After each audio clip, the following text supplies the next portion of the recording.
Ibisa n'imeruka cyane cyane ku nyeshyamba z'umutwe wa M23, abenshi bati ese intambara izarangira gute ikomeje guhuza impande zombi, abandi bati ibi byose bifite iyo biva kuko nyirabayazana ni abakomeje kugenda bashyigikira ino ntambara, cyane cyane benshi bavuga ko umutekano mu burasirazuba bwa Leta ya Repubulika ya Demokarasi ya Kongo wazambye ubwo umutwe wa M23 wavugaga ko utazemerera uwo ari we wese gushaka gukomeza kuzana amakimbirane, ndetse haza kubaho u Rwanda gufasha uyu mutwe wa M23. Ese ibi byose turabishyira kuri nde? Abenshi bati ibi byose turabishyira kuri bamwe mu bakomeje kugenda babivuga, cyane cyane n'ubundi mu kugaragaza ko imirwano ikomeje gufata indi ntera mu bice bitandukanye bya Leta ya Repubulika ya Demokarasi ya Kongo. Abandi bati imirwano irakomeje ariko nanone ninde uzayitsinda nyuma y'uko u Rwanda rufatiwe ibihano? Abenshi bati Kagame ake kashobotse.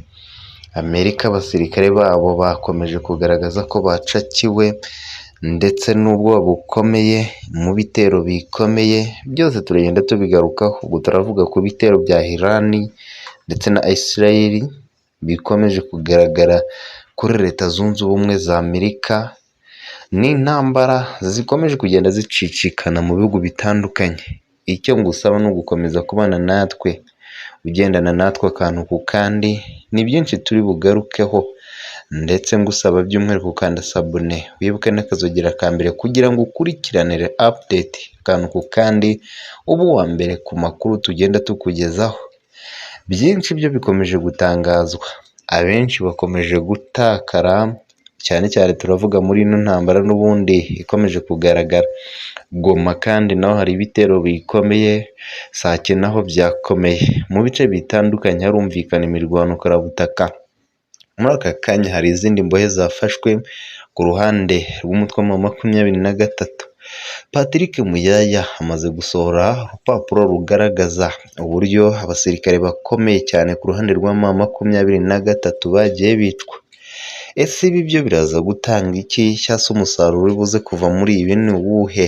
Bimwe mu bitangazamakuru yabyandika ndetse n'ibivuga bigaruka ku musaruro ukomeye ingabo za leta ziteguye gutanga cyangwa se kugaragaza nk'ubutumwa bukomeye bwo kwigarura amahoro mu burasirazuba bwa Leta ya Repubulika Iharanira Demokarasi ya Kongo. Ni byinshi turakomeza kugenda tugarukaho ku mirwano ikomeje kubera ku butaka bwa Leta ya Repubulika Iharanira Demokarasi ya Kongo, aho abenshi bavuga bati imirwano iri kubera ku butaka bwa Leta ya Repubulika Iharanira Demokarasi ya Kongo ifite uruhare runini mu gushaka amahoro arambye, cyane cyane ku butaka bwa Leta ya Repubulika Iharanira Demokarasi ya Kongo. Abandi bati amahoro n'umutekano bizagaruka gute mu gihe impande zombi zikomeje kwitana ba mwana? Ibyo byose ndagira ngo tubigarukeho akantu ku kandi. Icyo ngusaba ni ugukanda like, share, comment, sabone, wibuke n'akazogera ka mbere kugira ujye ukurikirana update yacu akantu ku kandi. Ni iby'agaciro gakomeye, tugiye kugarukira muri update zikomeye, nibiba ngombwa duhamagare ku murongo w'urugamba turebe uko byifashe n'uko imirwano ikomeje kugenda iba imirwano muri iki gitondo cyo ku igenekerezo itariki ya 4 z'ukwezi kwa gatatu 2026. Ni byinshi tugiye kugarukaho, aho igitondo gishobora kuba cyabaye ikindi mu bice bitandukanye bya teritwari ya Masisi ndetse n'ahandi. Nguhaye ikaze, nyemerera nongere ngusuhuze, nkwifurize kugira ibihe byiza mwene data, nshuti y'akadasohoka, bana natwe ku makuru ya buri munsi, amakuru yibanda ku butaka bwa Leta ya Repubulika Iharanira Demokarasi ya Kongo, amakuru yibanda mu bice bigiye bitandukanye by'iki gihugu cya Leta ya Repubulika Iharanira Demokarasi ya Kongo. Abantu benshi bari kwibaza bati imirwano ikomeje kubera ku butaka bwa Leta ya Repubulika Iharanira Demokarasi ya Kongo irarangira ite nyuma y'uko imirwano igiye gufata indi ntera? ni byinshi bikomeje kugenda bitangazwa na bimwe mu bitangazamakuru bitandukanye. Abayobozi batandukanye bahagurutse bamagana ibitero bikomeye bikomeje kugabwa mu bice bitandukanye bya teritwari ya Masisi Kisangani. Harumvikana imirwano, ibitero bikomeye, tugiye kubigaruka mu buryo burambuye. Ni byinshi bitandukanye. Umutwe wa M23 ukomeje gukorerwaho operasiyo zikomeye ndetse no gusubizwa inyuma mu buryo bugaragara. Amagambo akomeye Patrick Muyaya yatangaje, hari byinshi yavuzweho na bimwe mu bitangazamakuru yabyandika ndetse n'ibivuga, byagarutse ku mirwano karabutaka yongeye kubura. Abenshi bati imirwano nayo ishobora gutanga ubutumwa bukomeye ku nyeshyamba z'umutwe wa M23. Abandi bati imirwano ifite uruhare runini mu gushakira amahoro arambye mu burasirazuba bwa Leta ya Repubulika ya Demokarasi ya Kongo. Ni nyuma y'uko intare zasarambwe cyangwa se bita intare zasarambwe bakubiswe izakabwana, aho bivugwa ko bamwe mu bagaragaye bagiye bagaragaza ko intambara noneho yongeye kubura, aho General Sultan Makenga n'abasore be bakubitiwe ahareba Inzega. Ni nyuma y'uko ingabo za FARDC zahaye gasopo cyangwa se isomo rya ruhago inyeshyamba z'umutwe wa M23. Indege eshatu za M23 zashyizwe hasi. Tugiye kubigarukaho n'ibitero bikomeye, aho bivugwa ko ngo M23 yari iri muri operasiyo zo kwihorera mu bice bitandukanye bya Kisangani. Amakuru avuga ko nyeshyamba z'umutwe wa M23 zakubiswe inshuro. Mu makuru yacu ataha ndabagezaho mugenzi wacu w'umunyamakuru uri kuri Tera tubwire uko byifashe muri aka kanya. Kubera imvura iri kugwa, amarezo ntiyadukundiye, koranabuhanga murarizi namwe, ariko by'umwihariko wakanze sabone kwibuka n'akazogera ka mbere, ushonje uhishiwe hano kuri iyi channel yanyu kandi yacu. Ni channel ikugeza amakuru atandukanye, Open Update News. Ni channel nziza kandi Open News Rwanda ni channel nziza kandi ikugeza amakuru atandukanye. N'ubundi agaruka ku butaka bwa Leta ya Repubulika Iharanira Demokarasi ya Kongo, kubikomeje kugenda bivugwa ku mutekano, diplomasi ndetse na politike ku ruhando mpuzamahanga. Open Rwanda News ni channel yazigiye kandi ije gutanga ikosora cyane cyane mu guhubagezaho amakuru atandukanye utasanga ahandi. Icyo rero usabwa no gukanda sabone, nyaboneka twagura umuryango mugari kandi tugere kuri byinshi dufatanyije, nta na kimwe tutageraho. Niyo mpamvu mbasaba inkunga ya sabone, like, comment, ubundi tugendane gatanu ku kandi. Ni iby'agaciro gakomeye rero ho warebye ikiganiro cyacu cya mbere ugakurikirana icya kabiri ndetse n'icya gatatu ukaba warakanze sabone. Ni iby'ingenzi kandi Nyagasani agukubira inshuro igihumbi. Umutima mwiza wigirira wo kudufasha kwagura umuryango mugari, kandi dukomeje n'ubundi kugaragaza ko dufatanyije mu rugamba rwo kugaragaza imbaraga no kwisubiraho, cyane cyane mu kubagezaho update zitandukanye ku mutekano, diplomasi ndetse na politike. Ni byinshi bikomeje kuvugwa, za gakoco zikomeje kumvikana mu bice bitandukanye bya Kisangani, aho inyeshyamba z'umutwe wa M23 zongeye kugwa mu gitero gikomeye cyagabwe saa 9 z'ijoro. Ni amakuru yatugezeho agaragaza ko ibitero byongeye gukaza umurego mu bice bitandukanye bya Kisangani, aho mu rukerera rwo kuri iki genekerezo ry'itariki ya 4 z'ukwezi kwa kabiri, ibintu byongeye guha gatatu, sorry mu mbabarire, ibintu byongeye kugaragaza intego ikomeye cyane FARDC ifite nyuma yo kwigaramwa mu bice bitandukanye bya Leta ya Repubulika Iharanira Demokarasi ya Kongo. Ni ibitero byongeye kwibasira abasirikare ba M23. Bivugwa ko bamwe na bamwe bafashwe, abandi bagafatwa n'ingabo za Leta z'u Burundi.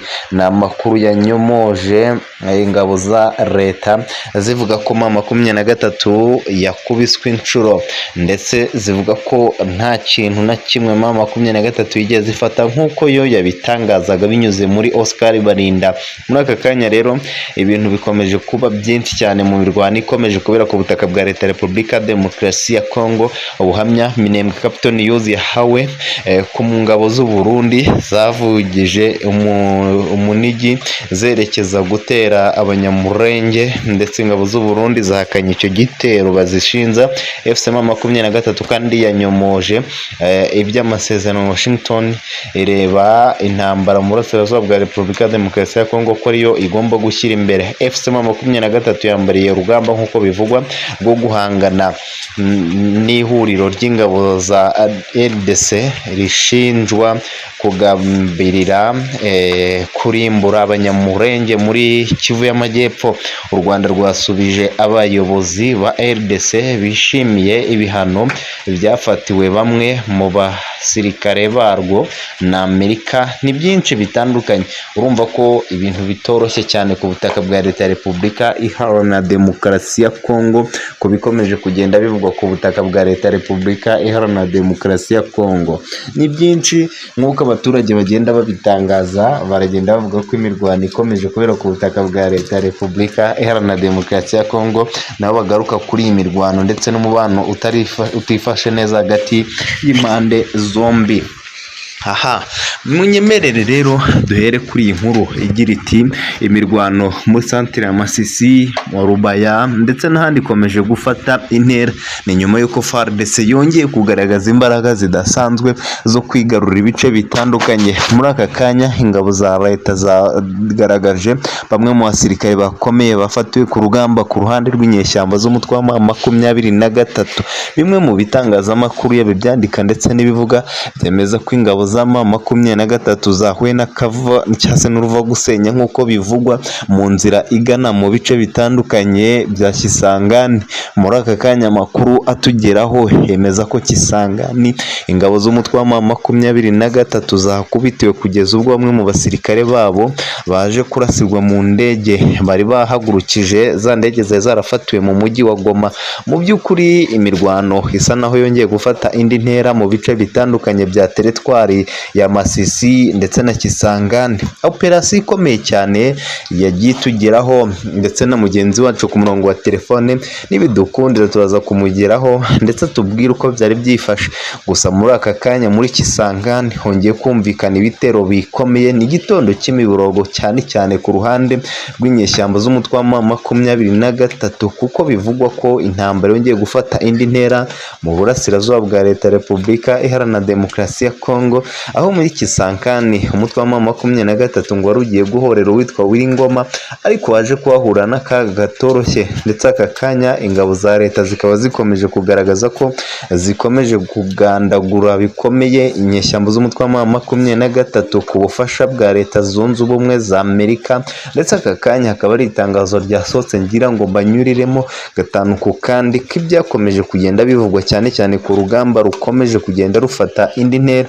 Mu by'ukuri ndagira ngo ndibasomere mu buryo bukurikiye cyangwa se mu buryo bumeze utyo. Icyo ngusaba ni ukubana natwe akantu ku kandi, ntuve ku murongo ubundi tugendane.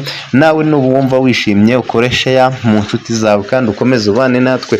Inkuru iragira iti umuvugizi wa guverinoma y'u Rwanda Yolande Makoro yatangaje ko ibihano bifatirwa uruhande rumwe kandi bigoramye cyane, bibogamye, bidashobora kuba umuti w'ibibazo by'umutekano muke uzambye cyane cyane mu karere k'ibiyaga bigari mu burasirazuba bwa Repubulika ya Demokarasi ya Kongo. Yavuze ko ahubwo bishobora gutiza umurindi amakimbirane no gukomeza guha intege imitwe yitwaje intwaro ikomeje guhungabanya umutekano mu karere. Makoro yabigarutseho asubiza Minisitiri w'Ububanyi n'Amahanga wa RDC cyangwa se DRC Cherese Kayikwamba Wegner, wagaragaje ko yakiranye yombi ibihano Leta Zunze Ubumwe za Amerika ziherutse gufatira bamwe mu basirikare bakomeye b'u Rwanda barimo umugaba mukuru w'ingabo z'u Rwanda RDF Mubaraka Muganga. Makuru yagaragaje ko nubwo ubuyobozi bwa RDC bwishimira ibi bihano, bukwiye kwemera ukuri kw'ibibazo biri guhungirwa cyangwa se biri kugaragaza cyangwa se u Rwanda ruri kubigaragaza.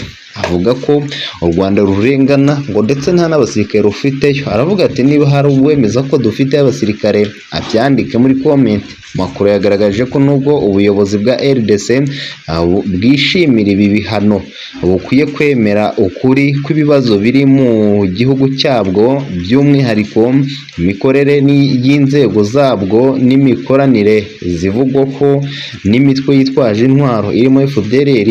Uyu mutwe washinzwe n'abarimo abasize bakoze jenoside yakorewe abatutsi mu 1994, umaze igihe ubahirizwa mu mashyamba yo mu burasirazuba bwa Repubulika ya Demokarasi ya Kongo, aho u Rwanda rufata nk'inkingi yo guhungabanya umutekano cyangwa se nk'inkingi ikomeye ku mutekano warwo.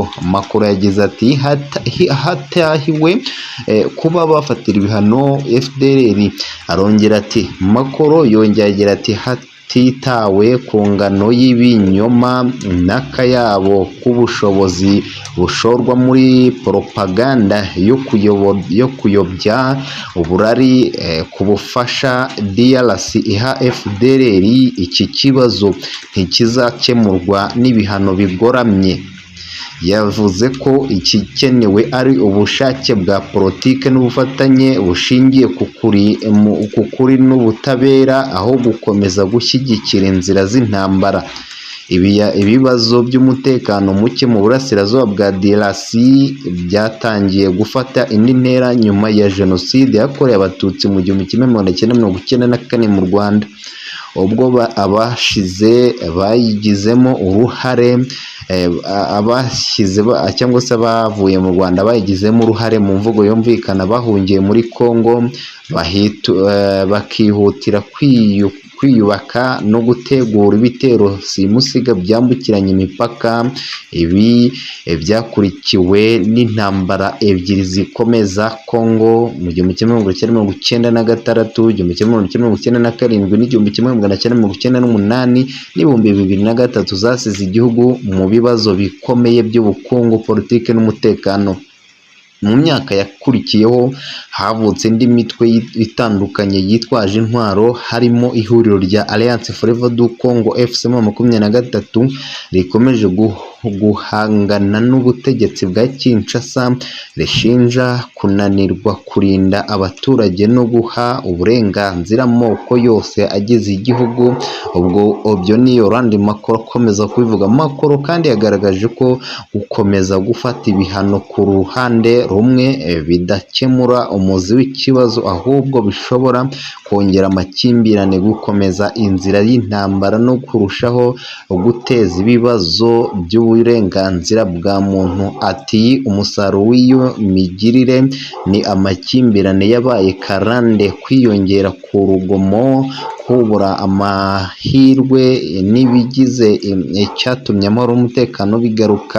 Uyu Makuru akomeza agaragaza ko atazemerera uwo ari we wese gukomeza kugaragaza ibyo yifuza. Burundi rero bwagaragaje ko Evariste Ndayishimiye rwose yifuza amahoro n'umutekano, ndetse yohereza izindi bateau zikomeye mu burasirazuba bwa Repubulika ya Demokarasi ya Kongo DRC, kandi yashimye ibihano bya Amerika ku ngabo z'u Rwanda. Uwo ni Perezida Felix Antoine Tshisekedi wasohoye ijambo cyangwa se itangazo mu mvugo z'amahanga, avuga ko yiteguye rwose gukomeza gufatanya mu rugamba rwo gukomeza guhana u Rwanda bihanukiriye. Perezida Felix Antoine Tshisekedi mu ijambo rirambuye yavuze ko ashimiye bikomeye bamwe mu bakorana bya hafi na Perezida Trump nyuma yo gufatira u Rwanda ibihano, nk'ikimenyetso simusiga kigaragaza ko Perezida Felix Antoine Tshisekedi u Rwanda nirukomeza kugaragaza ibi bibazo zanarugabaho ibitero nk'uko babyivugira.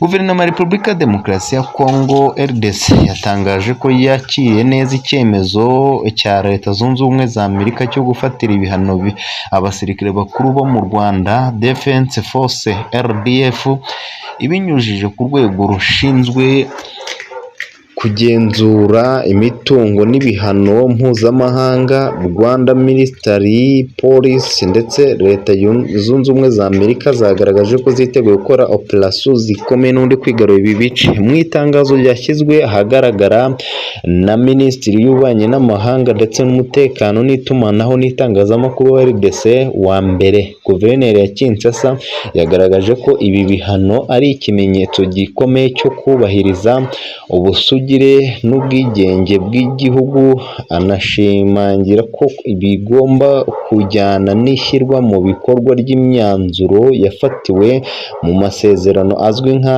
Accord Washington DC.